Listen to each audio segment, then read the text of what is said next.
好，大家好啊！咁啊，更新下世界盃嘅八強出咗爐啦。咁啊，當然要講下每一隊嘅大致出線情況啦。咁啊，更新下啦，希望俾到大家啲意見啦，純屬個人意見啦。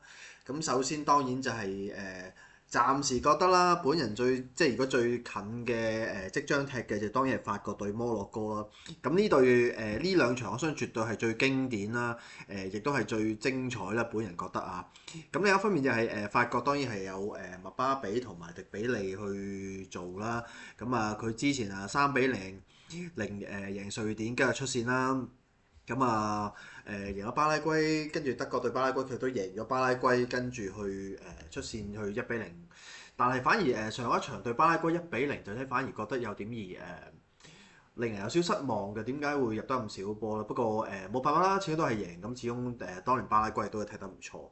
咁另外一邊佢嘅對手就係摩洛哥啦，咁佢係12碼之前贏咗荷蘭啦，咁佢亦都3-0贏咗南非，咁但贏咗加拿大啦。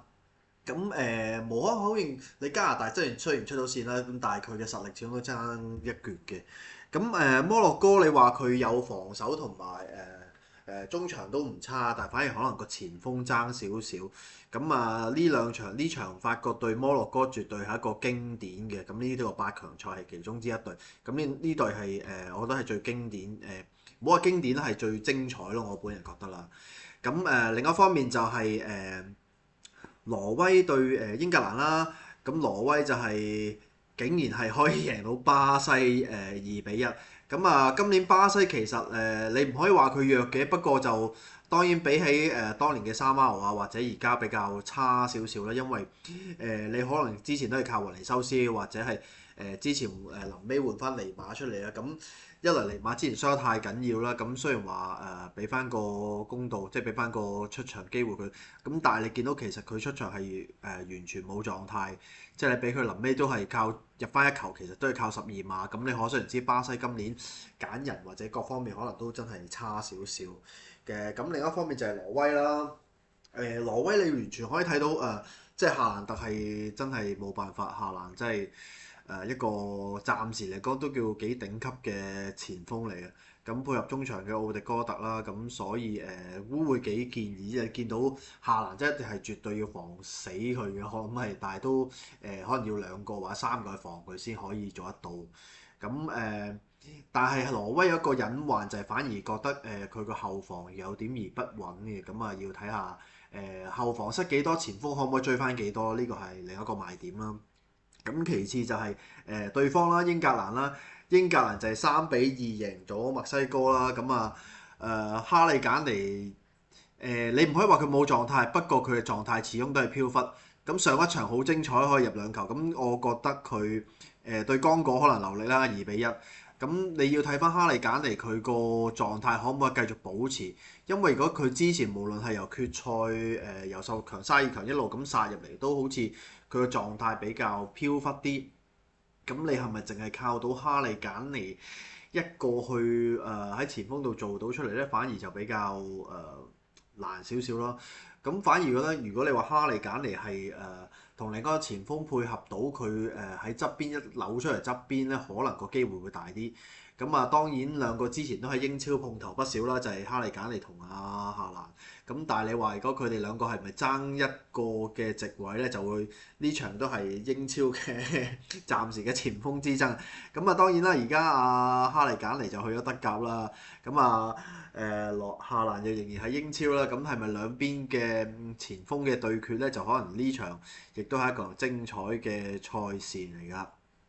好，咁跟住另外一邊呢，就係西班牙對比利時啦。西班牙咁啊贏咗葡萄牙啦，都係1-0咁啊，亦都係 C 朗黯然落幕嘅最後一屆啦。咁之前西班牙贏3-0奧地利，咁其實奧地利你贏3-0其實就冇乜睇頭，因為你正常唔贏都冇乜可能，基本上估計。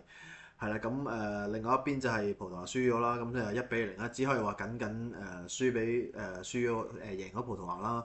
咁啊冇辦法啦，不過始終都係西班牙，你話差唔多就5波啦兩場，即係西班牙比較好彩啲啊嘛，贏到啦。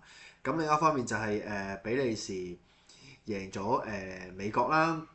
咁以4-1大勝。咁當場係呢一場亦都係精彩嘅賽事啊！佢係之前係3-2贏咗塞內加爾啦，跟住再喺4-1贏美國。咁你美國雖然話進步咗啦，咁但係你睇翻喺比利時呢一場咧，絕對係發揮得比較淋漓盡致。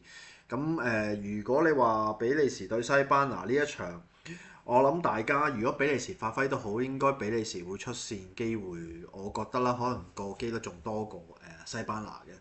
係啦，咁本人覺得睇咁就係啦。不過到時係咪真係法國對西班牙或者係法國對比利時咧？可能我就要到時再睇啦。咁4強再話俾大家聽啦。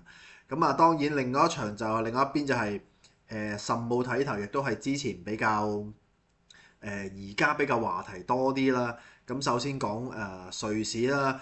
咁瑞士係贏咗阿爾及利亞啦。咁你之後就贏咗哥倫比亞晉級啦。咁瑞士亦都係首次進入呢個8強，咁佢都射12碼去晉級啦。咁我唔可以話瑞士冇實力，佢同哥倫比亞都係差唔多，咁兩邊一追一和啊追過。咁但係亦都哥倫比亞亦都係踢12碼成，亦都係一個我之前都提過嘅重點，就係即係點解要俾個後衞去踢12碼呢？即係又係嗰句，係咪真係佢話有信心，你個教練就要俾佢咧？我即係好多時就如果譬如我即係可能有玩打機啊，或者各方面，其實即係咪做一個教練，佢話有信心就要俾佢考慮下，即係都係之前嗰句，個球員入去都話有信心，想贏，想入波，咁，但係佢做唔做到咧？即係我完全係不睇好。咁你見到其實就係哥倫比亞。去做嘅時候，就係因為個後衞咩射失咗12碼，而跟住就現客，跟住就完全係拗頭，即係我完全唔覺得點解要俾一個後衞去踢12碼？即係後衞你話真係有幾多個好似當年西班牙咁成班後衞都可以係巔峰射12碼？即係我明白你冇對球隊我練習嘅時候，可能每一個人都要練12碼去贏啊，去練12碼去做。咁但係你後衞嘅班時候，我覺得你後衞你哋完全真係後衞入波，你估真係好似有幾多個係真係靠後衞用腳去入波咧？即係坦白講句，後衞我諗即係非常之少咯。咁多數後衞可能係真係角球啊、頭槌或者咩做嘅時候都有。咁你有幾多個後衞係真係會要疊馬式助攻，而仲要中堅？衝到上去由後衞唔守而衝到中堅喺遠射，或者係帶到去對方嘅龍門射波入波咧，我真係非常之少。咁即係多數都後衞，尤其是中堅啊更加介。你話兩邊係踢翼嘅翼位啊，咁都去個助攻啊，都仲可能有機會射，仲比較機會大啲。咁反而就真係踢12碼，係咪真係要排個後衞出嚟？你一隊波係咪真係？你就算11個人，你連埋龍門，你踢5個後衞都好啊。咁你係咪即係另外嗰啲人嗰5個就真係完全踢唔到去12碼咧？我真係我會覺得有點考慮咯。咁你當然你真係你以一個呢啲踢到咁職業賽嘅球員嚟講，會唔會係因為我因為冇信心而冇信心咧？即係我覺得。你冇信心踢好過俾個後衞有信心但係冇能力嘅，我反而真係要諗諗咯。即係可能你話踢個後衞冇信心嘅噃，講真，你喺12碼射，連埋唔好你做假動作做乜好，就咁射埋個龍門度搏都好過你個後衞自己踢飛機啊！即係咁大壓力嚟講，即係你會唔會做到啲咁嘅職業球員而竟然係受唔到壓力啊？即係普通嘅運動員。唔好講職業球員咧，任何一個運動員去到最尾決賽或者比賽嘅時候，都會有壓力㗎啦。你受唔受到？咁係咪足球員踢12碼嘅壓力就受得特別少咧？咁我真係覺得你寧願前鋒踢飛機或者踢歪，反而冇俾人抨擊咁大咯。反而你真係安排一個後衞去踢12碼，我真係仲要中堅，我真係如果我係做教練嘅話，我一定唔會做呢樣嘢。咁講完啦，咁講埋另一邊阿根廷啦。咁阿根廷之前贏佛得角啦，跟住3-2贏佛得角晉級啦。咁跟住另外一邊埃及對澳洲，埃及亦都係12碼4-2贏咗澳洲而晉級。咁另一方面就係3-2贏埃及而晉級八強。咁但係呢一場亦都係好多人話做馬或者係有劇本啦。咁我覺得5-5波啦，又未至於話好重，因為始終話好多時真係你睇翻嘅時候，但係好奇怪就係今次嘅幾場由阿根廷對埃及呢場幾場嘅 VAR 介入，好似都係偏幫咗阿根廷啦。咁你可想而知，其實美斯係咪真係仲係咁球王而去做？即係你都唔係講緊佢入波或者咩，真係好似冇你話佢而家係咪最 top？我覺得定唔係咯。即係我係一啲比較年資耐啲。咁你當然你話當年嘅朗拿度或者係朗拿甸奴嘅，我諗呢兩個先係真正嘅巔峰個人啊，為咩？咁你美斯，我覺得你真係未夠班咯。即係如果俾翻呢啲人嚟講最 top 嘅，咁你如果話你而家當代球王嘅話，我真係差啲。你要踢到咁樣，同埋你好多時即係攻唔入，你仲要今屆係射失咗2個12碼添，咁啊更加即係可能我當然你係明星大牌球員，咁當然每一個龍門都一定會研究你嘅12碼路數去做，咁但係你睇翻佢中途射失埃及12碼呢一場，咁你其實你睇到佢係非常之差嘅射得，即係任何一個球你射12碼都一定係射地，你唔好講佢射角度好唔好，反而係你見佢射中路波就一定係你個實力同埋個路數一定係最易撲嘅龍門，一定係射當然你能力當然射高波或者係地波，因為地波咧係即係如果能力一定係射地波係最。龍門嚟講係最難撲嘅，因為你要撲啱位，再要撲落地啦，所以地波其實係最難嘅。咁你反而你撲去中腰波，其實係絕對相對比較易去做咯。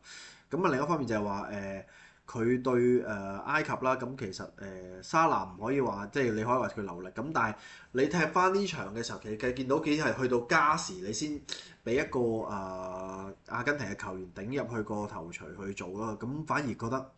今屆嘅 VAR 介入就即係好似好夾硬嚟咯，反而我覺得今屆嘅世界盃個兩邊嘅每一場嘅黃牌反而真係有啲問題，即係反而去到睇到有啲譬如你就算俾12碼或者俾咩都唔俾黃牌，或者有啲係真係好狼嘅，好似黃牌係好限制，係咪即係有劇本，所以個俾少咁多黃牌？因為你其實睇翻全場咧，冇好多時嘅犯規動作或者譬如往時你俾個有啲甚至過到去淨係俾個罰球都唔俾，即係譬如你如果譬如睇英超啊、德甲啊咁嗰啲，哇！你譬如鞋底去啊一撞，其實呢啲梗係黃牌喎，你點可能踢世界盃你反而嗰個黃牌個標準反而仲好似比普通嘅職業聯賽更加降低？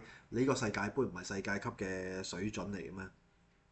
咁另外一方面啦，就係講翻啦，咁你所以話今年阿根廷係咪仲係大熱？我覺得絕對唔係，即係你講反而我睇好啊，反而我寧願瑞士贏阿根廷，我反而仲個出路反而落。咁今屆我有機會覺得今屆嘅爆，因為我即係知道講啦，其實入4強往時都會有爆冷嘅情況出，即係每一屆都出現一爆冷。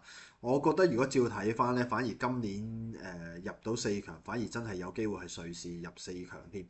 因為另外3隊未知啦，即係都係5波啦，法國、摩洛哥啊、西班牙、比利時啊、挪威同埋英格蘭呢啲都係出咧。咁反而我覺得可能有機會係瑞士贏到阿根廷，因為你靠美斯或者其他時候，我反而梗係呢一場我反而更加睇好瑞士贏阿根廷，即係可能未必踢12碼，因為你靠美斯或者靠其他人，我覺得有點難決定啊，反而防你可能仲易啲。咁啊，暫時講到咁多啦。咁啊，入到4強嘅時候再同大家講啦。咁啊，睇下大家有冇咩意見啦，歡迎留言再講啦。